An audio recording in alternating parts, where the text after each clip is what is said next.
오늘은 골로새 교회를 위해서 기도한 바울이라고 하는 제목을 가지고 은혜를 받으려고 합니다. 새 자녀의 운동화를 사줄 수 없을 만큼 경제적으로 어려움을 겪는 부부가 있었습니다. 어느 날 세탁기가 고장이 났는데 새 것을 살 능력이 없어서 중고 사이트에서 이제 중고 세탁기를 이제 구입하려고 그 집을 찾아갔습니다. 그랬더니 아주 잘 사는 집에 가전제품도 좋고 부러울 곳이 없는데 이 중고 세탁기를 사러 간 그 가난한 남편은 입에서 푸념이 나오기 시작을 했습니다. 우리 집은 가난해서 중고 세탁기를 사야 되고 애들이 3명이나 되는데 운동화를 얼마나 빨리 떨어뜨리는지 신발 사대기도 바쁘다고 막 불평을 하고 그 세탁기를 내오는데 그 집의 안주인이 그런 소리를 듣다가 갑자기 울먹울먹 하면서 방으로 확 들어가는 거였어요. 그래서 이 중고 세탁기를 사러 간 그 남자는 내가 뭐 잘못한 일이 있나? 그래서 의아하게 생각하고 그 남편한테 얼굴을 쫙 쳐다봤어요. 내가 뭐 잘못한 거 있나요? 그랬더니 그 남편이 아닙니다. 사실은 우리 집에 12살 난 딸이 하나 있는데 그 딸이 평생 동안 걷지를 못하는 선천적인 병을 갖고 있어요. 그런데 선생님이 와서 우리 아이들은 얼마나 개구진지 운동화를 사대기도 바쁘다고 하는 소리를 듣고 우리 아내가 너무 속상해서 안으로 들어간 것 같습니다. 그런 얘기를 하더라는 거예요. 그때에 그 중고 세탁기를 들고 나오면서 그 사람은 집에 와서 현관에 막 널브러져 있는 새 아이들의 운동화를 보면서 감사함으로 하나님께 기도를 했습니다. 지금도 누군가는 내가 걸을 수만 있다면 더 바랄 게 없다. 내가 설 수만 있다면 더 바랄 수가 없다. 내가 들을 수만 있다고 한다면 더 바랄 게 없다. 내가 볼 수만 있다면 더 바랄 게 없다. 내가 하루를 더 살 수 있다고 한다면 더 바랄 게 없다. 이렇게 생각하면서 기도하는 누군가는 있다는 사실이에요. 그런데 그렇게 바라고 기도하는 그 간절함도 없이 우리는 살고 있음에도 그렇게 살고 있음에도 감사하지 못하는 우리의 모습을 볼 수가 있습니다. 오늘 성경 말씀을 보면 사도 바울이 골로새 교회의 성도들에게 감사의 기도를 한 내용이에요. 그래서 우리가 하나님 앞에 감사해야 할 조건이 무척 많이 있음에도 불구하고 여러분 설 명절 지내면서 얼마나 감사했습니까? 응? 이 사도 바울의 기도를 생각을 하면서 내가 감사의 부분을 다른 부분까지도 감사해야 되겠구나 이런 생각을 하면서 설교 준비를 했습니다. 그 사도 바울이 골로새 교회를 위해서 한 감사 기도한 내용이 오늘 본문의 말씀이거든요. 그 내용을 보면 너희가 하늘에 쌓아둔 소망, 하늘에 쌓아둔 그 소망의 복음이 골로새 교회에 전파됨으로 예수님의 그 구속의 은혜를 받은 것에 대해서 감사하면서 복음의 열매를 맺어서 자라가는 성도들이 하나님 앞에 귀한 일꾼이 되어지고 열매를 맺는 것에 대해서 감사했고 하나님의 뜻을 더욱더 잘 알아가기 위해서 감사의 기도를 했고, 그리고 하나님 앞에 합당하게 행하는 삶의 부분에 대해서 기도를 했고, 주님을 기쁘시게 해서 열매를 맺고 기쁨으로 주의 일에 인내함으로 빛 가운데 살라고 감사함으로 하나님 앞에 기도했던 것을 볼 수가 있어요. 우리 이 말씀을 보면서 우리의 삶이 이 땅에서만의 삶이 아니라 하늘의 소망을 쌓아두는 자가 되어짐으로 감사하는 삶이 되기를 주의 이름으로 축원합니다. 골로새 교회는 사도 바울이 가서 개척하여서 교회가 세워진 것이 아니에요. 사도 바울이 에베소 지역에서 하나님의 복음을 날마다 전했어요. 그런데 그 하나님의 복음을 전하는 에바브라라고 하는 사람이 그곳에 와서 하나님의 말씀을 듣고 골로새 지역에 가서 복음을 전하기 시작한 거예요. 그러니까 골로새 교회가 탄생이 된 거예요. 그러니까 복음을 듣고 이 에바브라가 골로새 지역에 가서 복음을 전해서 교회를 세운 그 헌신적인 그 에바브라에 의해서 개척이 되어졌고, 사도 바울은 그 교회의 사정이나 그 교회에 대해서 잘 몰라요. 그런데 사도 바울이 감옥 속에 있을 때에 이 에바브라가 이제 이 골로새 교회가 개척이 되어지고 성도들의 믿음이 이렇게 자라고 성도들의 선한 삶이 이렇게 되어졌다고 하는 복음의 능력을 와서 얘기를 했을 때에 이 골로새 교회를 위해서 기도한 거예요. 한 번도 보지 못했지만 그 교회가 설립된 그것에 대해서 감사했고, 그 교회가 아주 평탄하고 좋은 것, 그러한 부분만 있는 것뿐만이 아니라 믿음이 자라가는 그러한 중에서도 이단이 교회 안에 들어오니까 이 에바브라가 사도 바울에게 와서 얘기를 하는 거였죠. 그럴 때에 이단에 너희들이 넘어가지 않고 하나님을 믿는 믿음과 신앙의 삶이 성도들의 구체적인 부분을 얘기를 해주므로 이단을 물리치고 신앙생활이라고 하는 것이 어떠한 것이라고 하는 것을 이 편지를 써서 보내는 거예요. 그래서 이 골로새 교회에서 이제 소식을 들을 때에 너무나 감사한 부분이 그들이 하나님을 아는 지식이 있었다고 하는 것에 대해서 너무 감사했어요. 하나님 앞에. 복음을 한번 듣고서 그 에바브라가 가서 복음을 증거했을 때 거기에서 그들이 예수 믿고 교회가 개척되어져서 골로새 교회가 되어지고, 그런 부분에 있어서 신실한 일꾼들이 있다고 하는 자체에 하나님 앞에 감사를 했고, 그들이 더욱더 하나님을 알고 그 믿음이 자라가기를 원했던 그 마음, 그 사랑의 마음이었고, 그리고 그들이 영생에 대한 소망을 통해서 신앙의 결실을 맺은 것에 대해서 감사하고 있어요.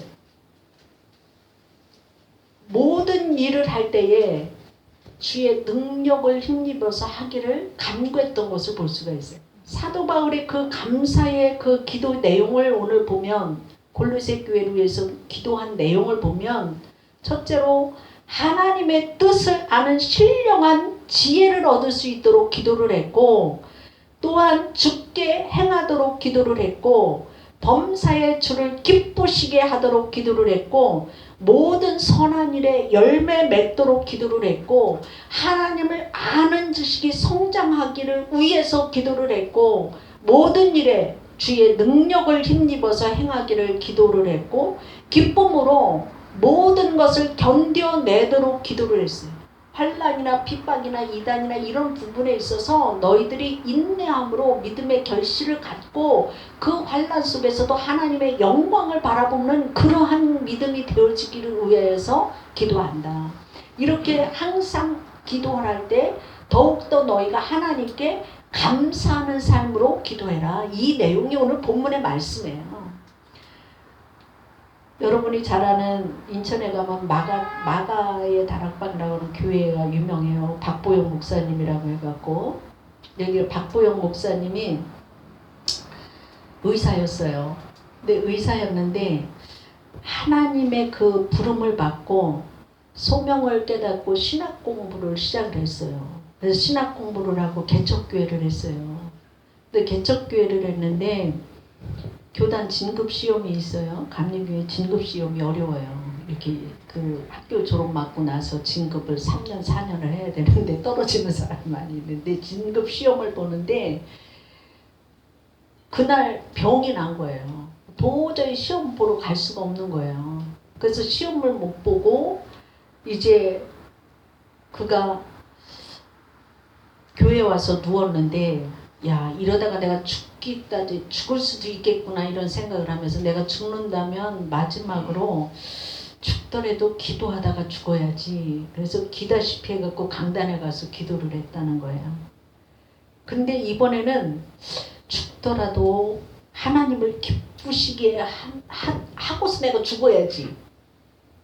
하나님을 가장 기뻐하는 것이 무엇일까 생각하니까 이 목사님 마음에 전도하고 죽어야 되겠다. 전도하는 것이 하나님의 그 가장 기뻐하는 일인 것 같아서 기다시피 해서 계단을 내려와 가지고 지나가는 중학생이 있어서 손짓을 해서 부른 거예요. 그 중학생이 온 거예요. 그 아픈 사람 부르니까 뭐 도와주려고 이제 왔겠지요. 그러는데 마지막이라 생각을 하고 그 중학생한테 복음을 전한 거예요.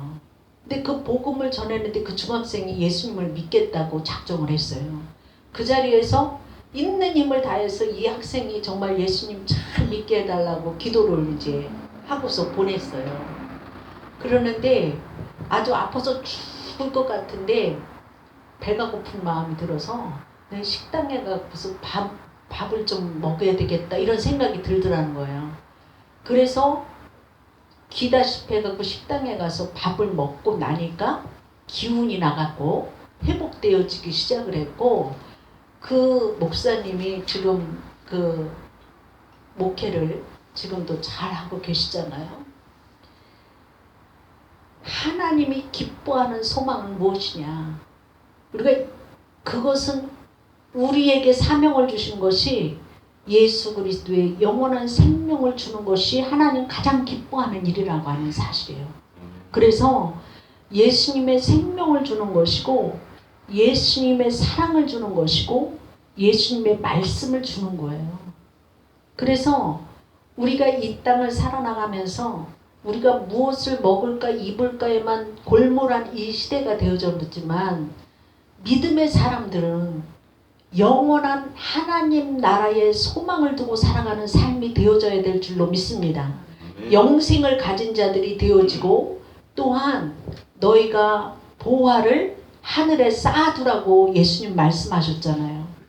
우리가 이 땅 가운데 삶이 이 땅으로 끝나는 것이 아니고 영원한 그 나라를 주시기 위해서 예수님이 십자가를 지셨고 그 예수님을 믿음으로 천국을 주셨고 너희가 이 땅에서 보화를 하늘나라에 쌓아 놓으라고 말씀하신 것을 볼 수가 있어요. 그 나라가 있기 때문에 그렇게 예수님 말씀하신 거잖아요.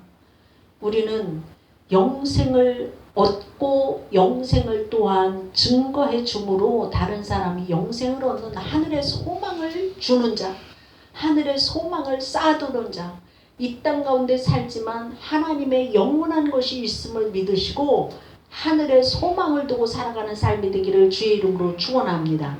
두 번째로 주께 합당하게 행하여 범사에 주님을 기쁘시게 하고 선한 열매를 맺으라고 말씀하시고 있어요. 성령으로 지혜와 총명을 얻어라. 이 말씀은 인간의 혈육으로 인하여서 예수님을 믿게 되는 사람 하나도 없어요. 예수님이 제자들에게 물었어요. 야, 세상 사람들이 나를 뭐라고 그러더냐? 그러니까 세상 사람들이 볼 때는요, 예수님이 선생님이라고도 하고요, 예수님이 선지자라고도 해요. 훌륭한 사람이라고 하지요. 그런데 제자들에게 물어요. 그러면 너희들은 나를 누구라고 생각하느냐? 그럴 때에 베드로가 그러죠. 뭐라고 그랬어요? 주는 그리스도시요 살아계신 하나님의 아들이다. 그랬을 때 바요나 시몬아 내가 복이 있도다. 이를 내게 알게 한 이는 인간이 아닌 하나님이라고 말씀하시고 있잖아요. 우리가 예수 그리스도를 믿음으로 인하여서 구원받는다고 하는 사실과 그 제자들이 정확하게 세상을 구원하실 구주라고 하는 것을 알았기 때문에 칭찬했잖아요. 우리는 어떤 예수님을 믿습니까? 그 예수님을 믿는 이 자체가 주는 그리스도시요 살아계신 하나님의 아들이라고 알게 하신 이가 바로 하나님이시고 그것 자체가 복이라고 말씀하시고 있잖아요. 그래서 우리가 우리 요즘에 체리운동 하면서 순종에 대해서 이렇게 묵상한 거를 보니까 순종은 내 고집대로 하는 것이 아니고 내 고집을 다 내려놓고 하나님 말씀하시는 대로 내가 순종하는 것입니다. 따라가는 것입니다. 이제 이런 부분에 대해서 묵상도를 이렇게 쭉 올라온 것을 보면서 내가 있으면 하나님의 말씀에 절대로 순종할 수가 없어요. 내가 없어져야지만이 하나님 말씀이 최우선적으로 되어져요. 그래서 우리가 하나님의 말씀에 순종하는 이것 자체가 선한 열매를 맺을 수 있다고 하는 사실이에요. 그래서 하나님을 기쁘시게 한다고 하는 말은 내 의지를 굽히고 하나님의 뜻에 순종하는 거예요. 선한 일에 열매 맺는 것은 하나님의 뜻에 내가 순종하는 삶을 살아가는 거예요. 그렇기 때문에 우리가 성령의 지혜와 총명을 얻어야지 하나님에 대해서 알 수 있어요. 그러면 하나님에 대해서 알 수 있는 부분이 무엇입니까? 성령께서 나를 만져주셔야지 하나님에 대해서 인정하게 되고 알게 되고 내 죄를 용서함 받게 되는 걸 내가 느끼잖아요. 성령의 지혜와 총명을 얻으려면 어떻게 합니까? 말씀을 가까이 해야 되고 기도해야 되고 예배에 참석해야 되고 내가 잘못된 부분을 회개해야 되고 하나님의 말씀에 순종해야지만 성령이 내게 오잖아요. 하나님을 막 내 가슴 속에 환영을 하고 모셔드려야지 하나님이 오시지. 내가 싫다고 하면 하나님은 인격적인 하나님이시라서 싫다고 하면 가까이 하시지 않잖아요. 미국의 한국인 이민 2세가 명문대학의 의학 과정을 마치고 해외에 오지 선교사로 나갔어요.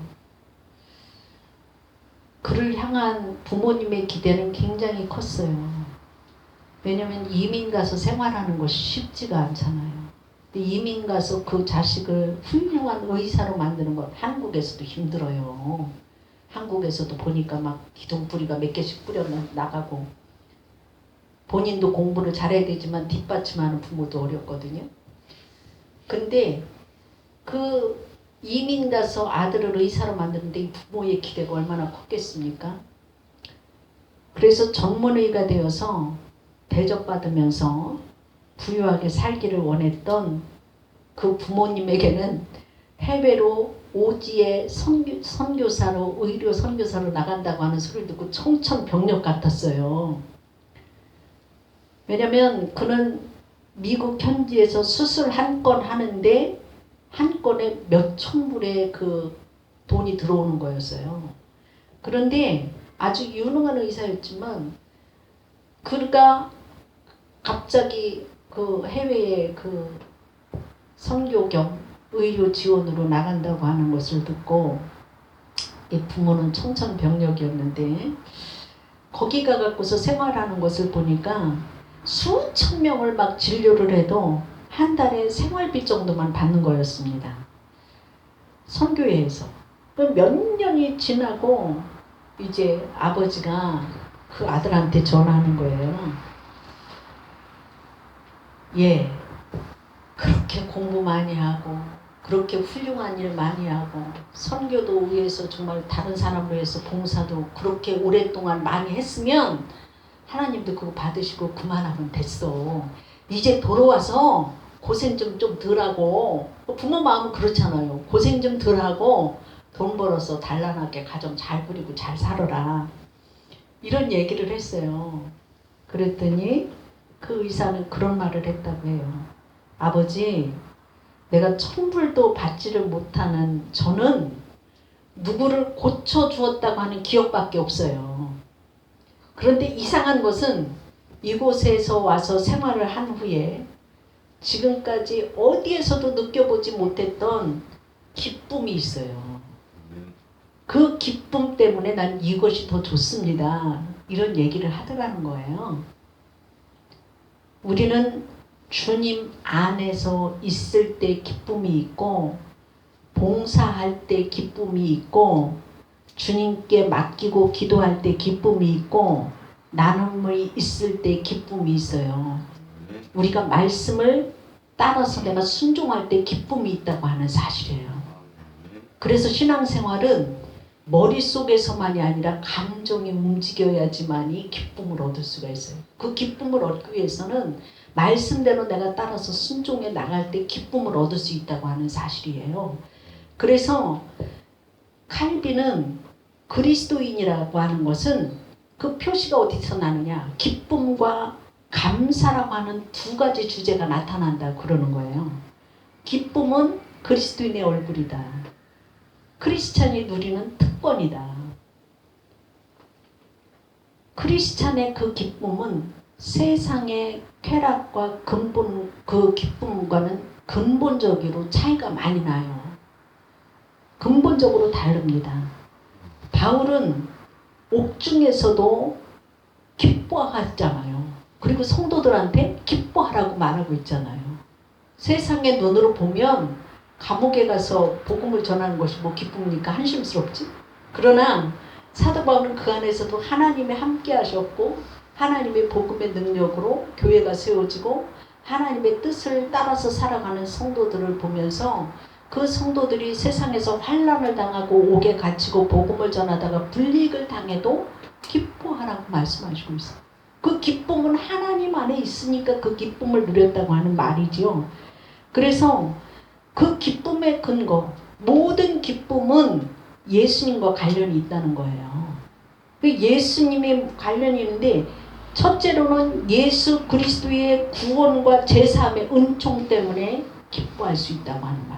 두 번째로는 예수님께서 우리와 영원히 함께 하시기 때문에, 그 은혜가 있기 때문에 기뻐할 수 있다는 거죠. 그리고 마지막으로 짧은 이 땅의 나그네의 삶을 마친 후에 영원한 천국에 대한 소망과 영생이 보장되기 때문이라고 하는 사실이에요. 그래서 지속적인 그 기쁨을 소유하면서 환난 가운데서도, 핍박 가운데서도, 어려운 가운데서도 기쁨을 맛본다고 하는 사실이죠. 그래서 로마서 5장 2절 말씀에 보면, 또한 그로 말미암아 우리가 믿음으로 서 있는 은혜에 들어감을 얻었으며 하나님의 영광을 바라고 즐거워하느니라, 이렇게 말씀하시고 있어요. 우리가 하나님의 말씀에 순종하는 것은 기쁨을 누리는 첫 번째 비결이 되어지는 거예요. 그래서 선한 열매를 맺는 삶이 되기를 주의 이름으로 축원합니다. 마지막으로는 하나님께 영광이 되어야지만 이 기쁨이 온다고 하는 사실이에요. 견딤, 오래 참음, 환난 중에서 소망을 가지는 것. 어제 우리 신고사님이 교회 청소하러 와서 이제 지나간 얘기를 했어요. 그래서 은혜를 받았어요. 어떻게 살았는지 모르겠다. 애들을 어떻게 했는지 모르겠다.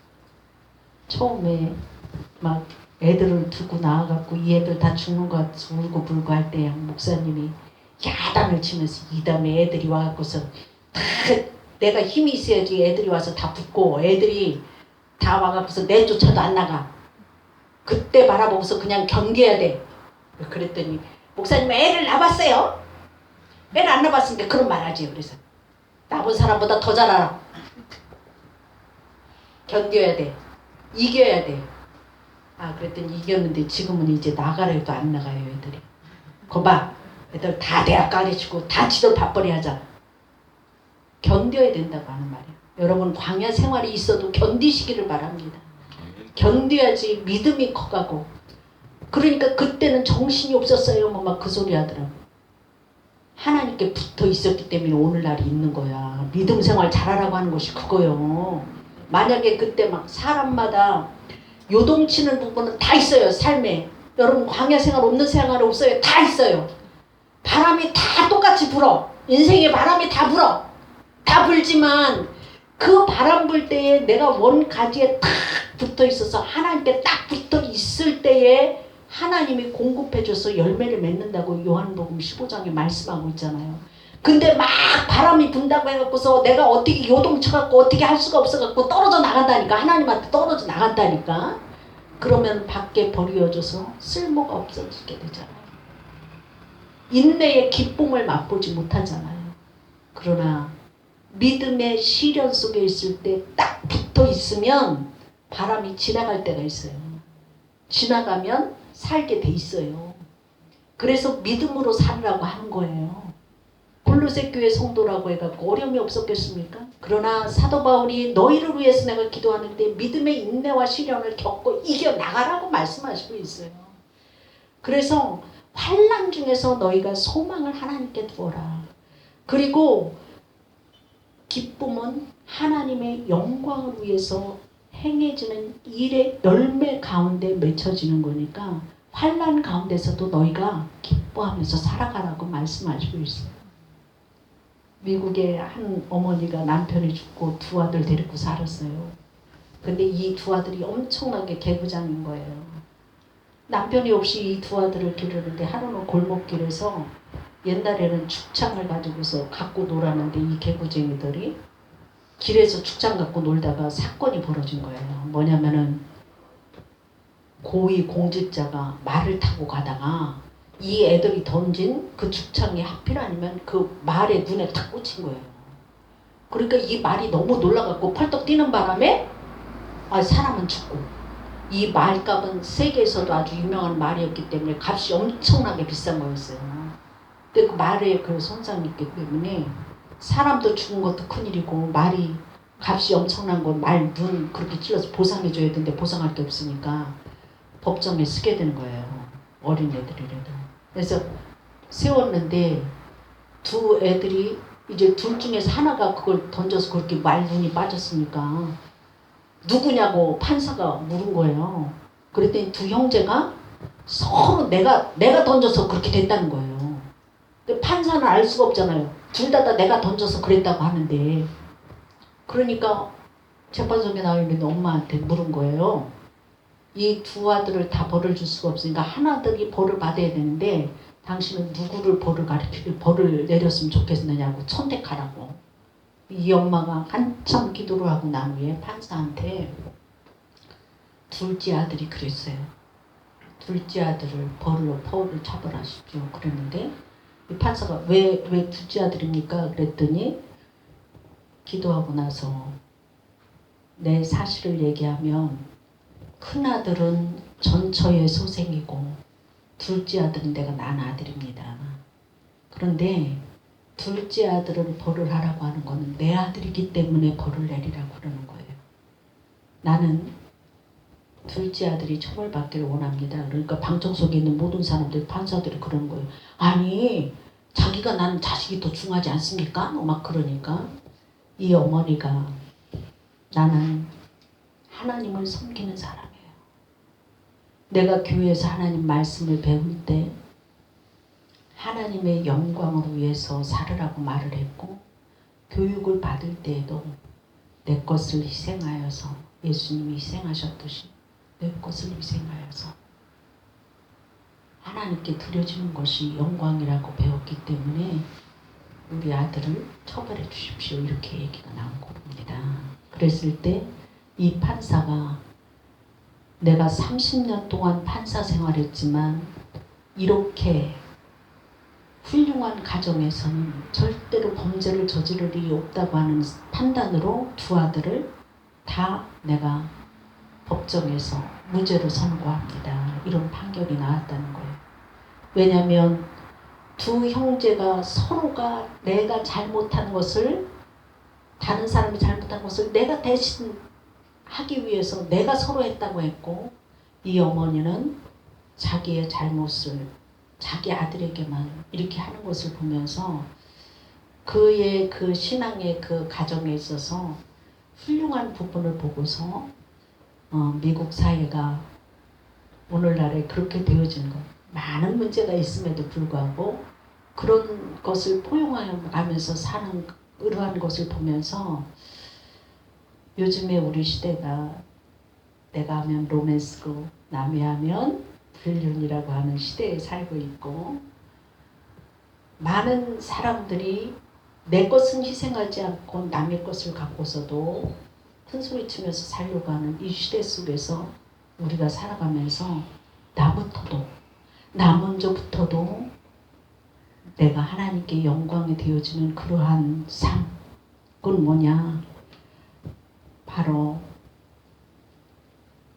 하나님의 영광으로 위하는 삶이라고 하는 것이 인성교육, 우리가 하나님 앞에 어떻게 살아가야 되는 이 하나님의 말씀으로 돌아가야 된다고 하는 인성교육과 희생과 헌신이 우리 크리스찬으로부터 시작되어져야 된다고 하는 사실입니다.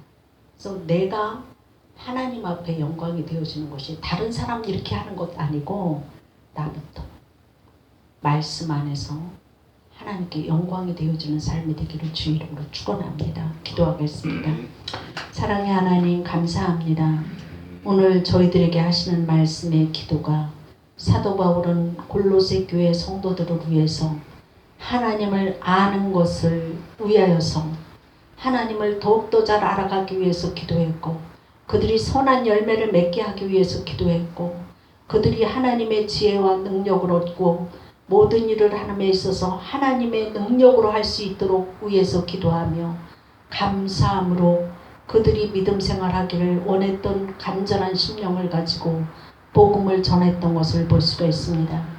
에바브라와 같이 헌신된 귀한 일꾼이 있었기에 교회가 세워졌고, 하나님 앞에 충성함으로 그 교회를 통하여서 하나님의 영혼들이 구원받았던 것과 같이, 주님, 저희들이 무슨 일을 하든지 하나님께 영광이 되어지는 믿음의 생활이 되어질 수 있도록 성령으로 이끌어 주시고 지혜를 내리워 주시옵소서.